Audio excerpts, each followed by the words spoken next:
Esta es la séptima parte de anticolinesterasas en farmacología de Goodman, página 222.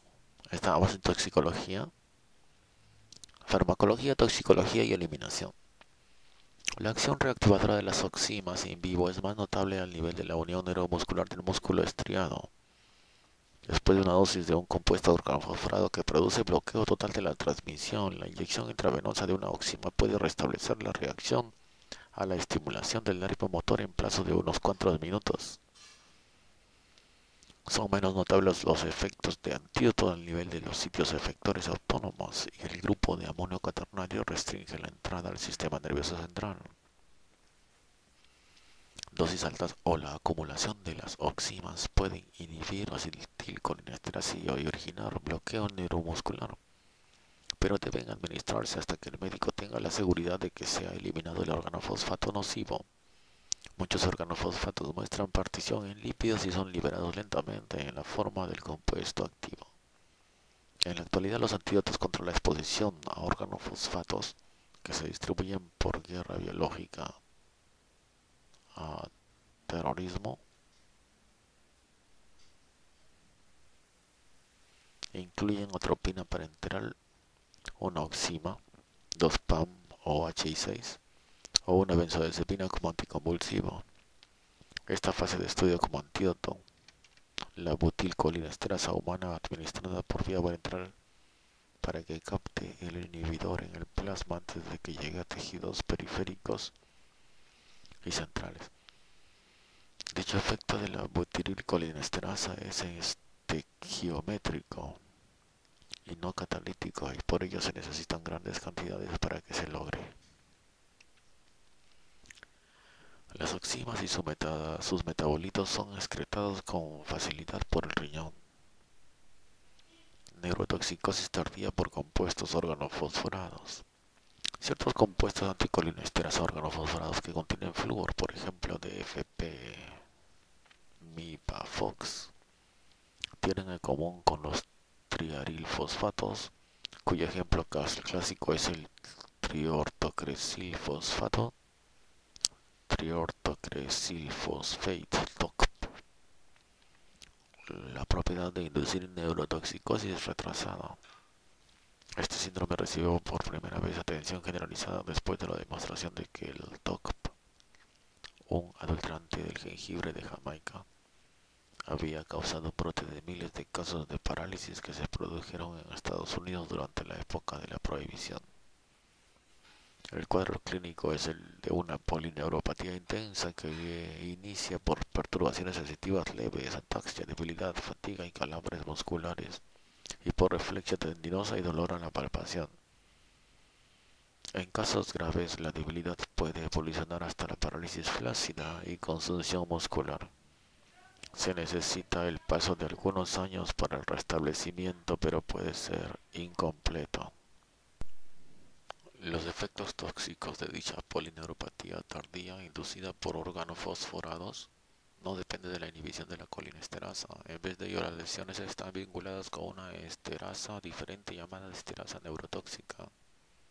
La enzima en cuestión posee una especificidad de sustrato por ésteres hidrófobos, pero no se conoce su sustrato natural ni sus funciones. También en animales de experimentación después de exposición duradera a los órganos fosforados se identifican miopatías que originan lesiones necróticas generalizadas y cambios en la citoestructura de la placa terminal. Usos terapéuticos.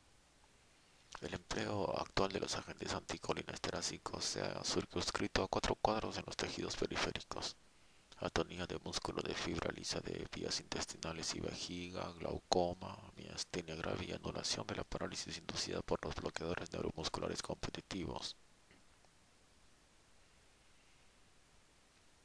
Los inhibidores de la esterasa de colina de acción prolongada e hidrófobos son los únicos inhibidores con eficacia, aunque limitada, en el tratamiento de síntomas de demencia de la enfermedad de Alzheimer. La fisostigmina, cuya duración de acción es más breve, es útil en el tratamiento de intoxicación por atropina y por varios fármacos que generan efectos adversos anticolinérgicos. Véase más adelante en este capítulo. Está indicada también para tratar la ataxia de Friedreich y otras de tipo hereditario. El hidrófono se puede utilizar para suprimir crisis de taquicardia supraventricular paroxística. Sustancias terapéuticas disponibles. Los compuestos que se describen aquí son los utilizados a menudo como medicamentos anticolinesterásicos y como reactivadores de la esterasa de colina en Estados Unidos. En el capítulo 63 se analizan los preparados de uso puramente oftalmológico.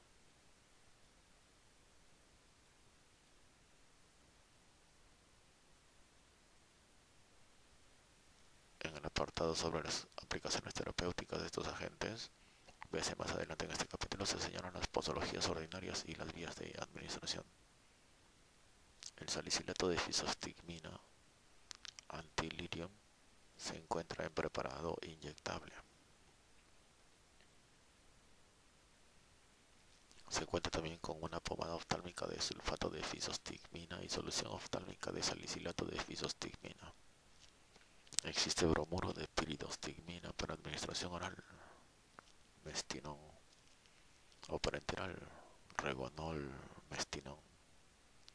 El bromuro de neostigmina, prostigmin, se expende en un preparado para uso oral. El metilsulfato de neostigmina, prostigmin, se encuentra en el mercado en inyección parenteral.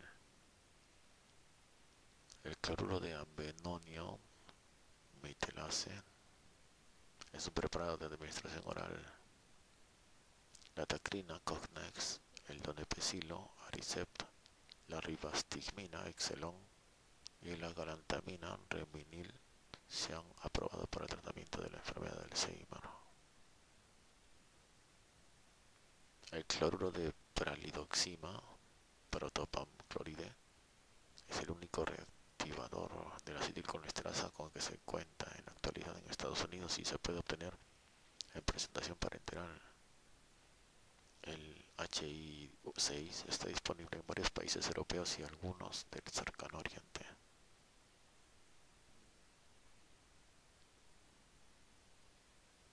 Hilio paralítico y atonía de la vejiga urinaria. En el tratamiento de ambos trastornos, el agente anticolinesterásico más eficaz en general, la neostigmina. Se recurre con los mismos fines a las sustancias parasimpático-miméticas directas. La neostigmina se utiliza en el alivio de la distensión abdominal y pseudoobstrucción aguda del colon por diversas causas y quirúrgicas. La dosis subcutánea ordinaria de metilsulfato de neostigmina en el hilio paralítico postoperatorio es de 0,5 miligramos administrada según se requiera. La actividad peristáltica se inicia 10 a 30 minutos después de la administración parenteral, en tanto que se requieren 2 a 4 horas después de la administración oral de bromuro de neostigmina, 15 a 30 miligramos. Se necesita a veces facilitar la evacuación con un enema baja en cantidad escasa o de gas con una sonda rectal. Cuando se utiliza la neostigmina para tratar la atonía del músculo depresor de la vejiga, cede la disuria postoperatoria y también se acorta el intervalo entre la operación y la micción espontánea. El fármaco se utiliza en dosis similares y también en la misma forma como se haría para tratar el hilio paralítico. No debe usarse la neostigmina si hay obstrucción de intestinos o vejiga, peritonitis, si hay duda de la viabilidad de vasos intestinales o si la disfunción intestinal es consecuencia de enteropatía inflamatoria. Glaucoma y otras indicaciones oftalmológicas. El glaucoma es un complejo patológico que se caracteriza en particular por un aumento de la presión intraocular, la cual, si es alta y persiste, producirá lesión del disco óptico al nivel de la unión entre nervio óptico y retina. El resultado puede ser ceguera irreversible. De los tres tipos de glaucoma, primario, secundario y congénito, los agentes anticolinestéricos tendrán valor en el tratamiento del tipo primario, lo mismo que de algunas categorías de tipo secundario, por ejemplo, coma fáquico, posoperatorio, de excisión de cataratas. Es frecuente que el tipo congénito reaccione a cualquier otra terapéutica que no sea la intervención quirúrgica.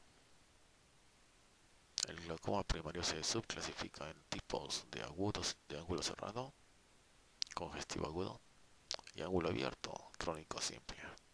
según la configuración del ángulo de la cámara anterior en el cual corre la resorción del humor acuoso.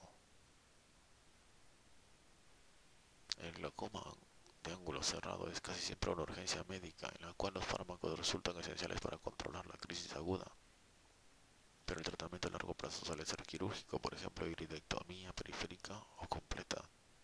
Por otra parte, el glaucoma de ángulo abierto es de inicio gradual e insidioso y no suele ser accesible la mejoría quirúrgica. En los casos de este tipo, el control de la presión intraocular suele depender de tratamiento farmacológico sostenido. Como los agonistas colinérgicos y los inhibidores de la esterasa de colina bloquean también la acomodación e inducen miopía, estos medicamentos producen visión lejana borrosa y pérdida de la visión transitorias en el margen cuando se instilan en los ojos. La alteración de la visión disminuye con la administración a largo plazo de los agonistas colinérgicos y fármacos anticolinesterásicos. Sin embargo, otros medicamentos sin estos efectos secundarios, como los antagonistas de los receptores adrenérgicos beta, análogos de prostaglandina o inhibidores de la anhidrasa carbónica, se han convertido en los tratamientos por vía tópica primarios para glaucoma de ángulo abierto. Y los inhibidores de acetilcolinesterasa se reservan para los trastornos crónicos cuando los pacientes adquieren resistencia a los agentes anteriores. El tratamiento por vía tópica con inhibidores de la esterasa de colina de acción prolongada como ecotiofato da lugar a síntomas característicos de inhibición sistémica de la esterasa de colina.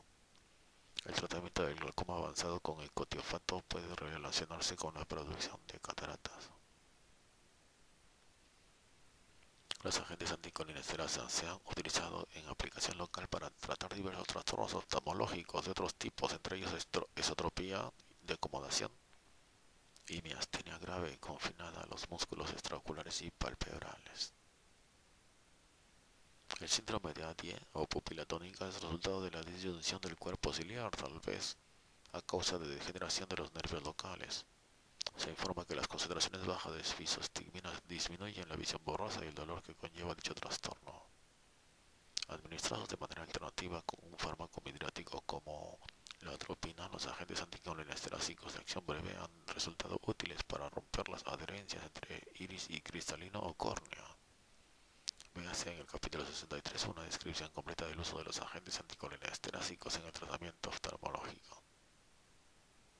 Miastenia grave es una enfermedad neuromuscular que se caracteriza por debilidad y fatiga notable del músculo estriado. En muchos sujetos ocurren exacerbaciones y remisiones parciales.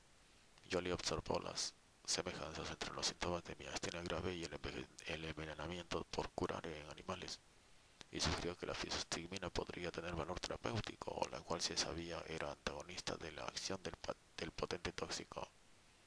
Pasaron 40 años antes que su sugerencia se sujetara a la investigación sistemática. El efecto de la miastenia grave se encuentra en la transmisión sináptica a nivel de la unión neuromuscular. Las reacciones eléctricas y mecánicas se conservan bien cuando se estimula a 25 Hz un nervio motor de un sujeto normal. Existe un margen adecuado de seguridad para la conservación de la transmisión neuromuscular. Las reacciones iniciales en el paciente miasténico pueden ser normales, pero disminuyen pronto, lo cual explica la dificultad para conservar la actividad muscular voluntaria durante algo más que periodos breves. La importancia relativa de los defectos presinápticos y postsinápticos de la miastenia grave fue motivo de debates considerables hasta que Patrick y Lindstrom demostraron que conejos inmunizados con receptor nicotínico purificado de angilas eléctricas desarrollaban con lentitud, debilidad muscular y dificultad respiratoria, que recordaban los síntomas de la miastenia grave. Los conejos también presentaron respuestas decrecientes después de la estimulación nerviosa repetitiva, mayor sensibilidad al curar y después de administrar agentes anticolinesterasa, mejoría sistémica, mejoría sintomática y electrofisiológica de la transmisión neuromuscular.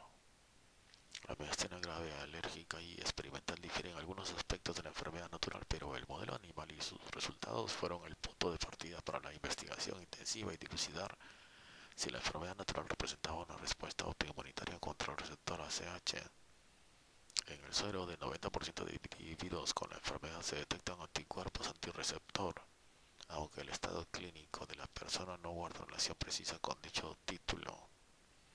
La impresión que surge es que la miastenia grave es causada por una respuesta autoinmunitaria predominantemente contra el receptor de acetilcolina en la placa terminal postsináptica. Los anticuerpos en cuestión disminuyen el número de receptores detectables, lo cual se advierte en las evaluaciones que emplean ensayos de ligamentos de la neurotoxina alfa de serpiente o por mediciones electrofisiológicas de sensibilidad a la acetilcolina. La reacción autoinmunitaria intensifica la degradación del receptor.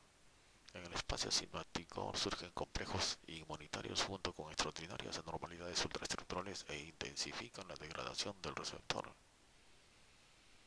Los fenómenos mencionados al parecer son consecuencia de la lisis de los pliegues sinápticos en la placa terminal, mediada por complemento. Una enfermedad relacionada también afecta la transmisión neuromuscular es el síndrome de Lambert y Eaton. En este caso los anticuerpos están dirigidos contra los canales de iones calcio y se requieren para la liberación presináptica de acetilcolina.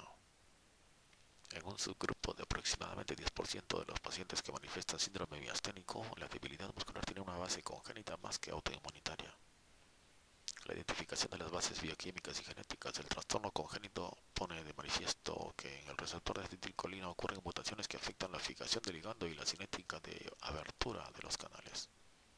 Ocurren otras mutaciones a manera de deficiencia en la forma de la acetilcolinesterasa que contiene la unidad de cola del tipo de la colágena. Como cabría de esperar en los pacientes miasténicos congénitos, no se observa mejoría subjetiva después de la administración de agentes anticolinesterásicos. Véase más adelante en este capítulo. Continuaremos con diagnóstico. Estamos en la página 224.